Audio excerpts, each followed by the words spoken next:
कोरोनातील तो थाळीनाद हा रामलल्लाच्या मूर्तीसाठी होता असा दावा अभिनेते राहुल सोलापूरकर यांनी केला आहे। थाळीनादावेळी मूर्ती अयोध्येच्या मंदिराकडे जात होती असा दावाही त्यांनी केला आहे। तर राहुल सोलापूरकर यांच्या दाव्यामुळे नव्या वादाची शक्यता आहे। कोरोना काळामध्ये देशभरात झालेल्या थाळीनाद घंटानादाबाबत अभिनेते राहुल सोलापूरकर यांनी खळबळजनक दावा केलाय।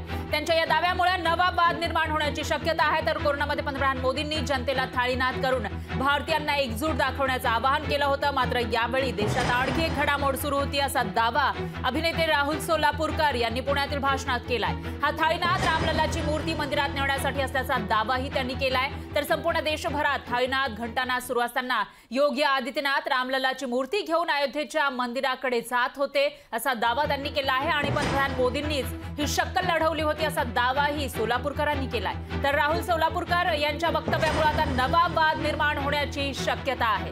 कोविडच्या काळामध्ये जेव्हा जनता त्रस्त होती आणि जनतेसमोर आता पुढे काय असा प्रश्न होता, लॉकडाऊन लागलेला होता आणि त्याच काळामध्ये पंतप्रधान मोदींनी जनतेला थाळीनाद करण्याचं आवाहन केलेलं होतं। 5 मिनिटांसाठी आपण जिकडे असाल त्या ठिकाणी थाळीनाद करा असं आवाहन केलं होतं आणि त्यामध्ये बऱ्याचशा लोकांनी सहभाग घेतल्याचं पाहायला मिळालं होतं। पण आता त्याच थाळीनादावरून अभिनेते राहुल सोलापूरकर यांनी एक दावा केल्याचं पाहायला मिळत आहे, ज्यामुळे वाद निर्माण होण्याची शक्यता आहे। आणि यावर बोलण्यासाठी लेखक श्रीपाद सबनीस हे आपल्या सोबत जोडले गेले आहे। सबनीस सर, आपण ऐकलेलं असेल अभिनेते राहुल सोलापूरकर यांनी नेमका काय दावा केलाय ते, ज्या वेळेला जनतेला आवाहन करण्यात आलं होतं पंतप्रधान मोदींकडून 22 मार्चला सर्वांनी थाळ्या वाजवा असं, पण त्याच वेळेला दुसरी एक महत्त्वाची घटना घडल्याचा दावा ते करतायत। स्वतः जे सीएम आहेत यूपीचे योगी आदित्यनाथ यांनी डोक्यावर रामलल्लाची मूर्ती अयोध्येमध्ये नेली होती असा दावा ते करतायत। तुमचं काय म्हणणं याविषयी? भारत हा सेक्युलर देश आहे।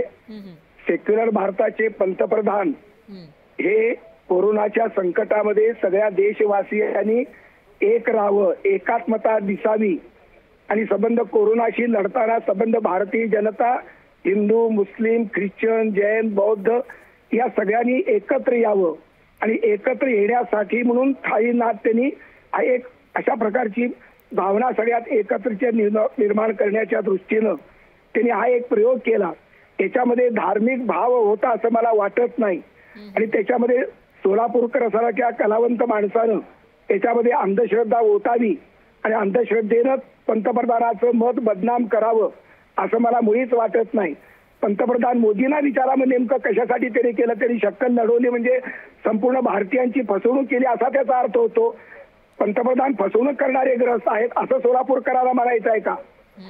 आणि आदित्यनाथ डोक्यावरती रामलल्लाची मूर्ती घेऊन जात होते तर लॉकडाऊन होतं। लॉकडाऊनच्या काळामध्ये कोणता मुख्यमंत्री, कोणता माणूस अशा प्रकारची रामलल्लाची डोक्यावर मूर्ती घेऊन जातो? नियम आदित्यनाथांना नियम नव्हते का? भारताचे नियम लागू नव्हते का? कुठेही काहीही अशा प्रकारचं बरळणं हे योग्य होणार नाही।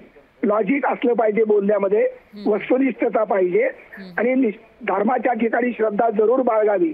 रामावरती श्रद्धा माझी आहे, तुमची आहे, अनेकांची आहे आणि अनेकांची नाही। तरी सुद्धा श्रद्धा असणाऱ्या लोकांना आणि श्रद्धा नसणाऱ्याला भारतीय संविधान स्वातंत्र्य देतं आणि म्हणून संबंध भारताच्या पंतप्रधानांनी हा दिलेला त्यावेळेचा संदेश हा एकात्मतेचा संदेश आहे। मुस्लिम लोकांनी, ख्रिश्चन लोकांनी रामलल्लासाठी थाळ्या वाजवल्या हे म्हणणं अत्यंत अन्यायकारक आहे, अत्यंत चुकीचं आहे आणि याच्यामध्ये अंधश्रद्धेचा प्रचंड घोळ आहे। ही अंधश्रद्धाळू भूमिका मला मान्य नाही आणि अंधश्रद्धा पसरू नये असं मला वाटतं।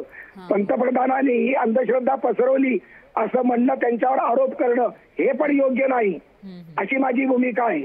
निश्चितच सबनीस सर, तुमचा मुद्दा लक्षात आला आहे। दरम्यान धन्यवाद तुम्ही दिलेल्या या विश्लेषणात्मक माहितीसाठी।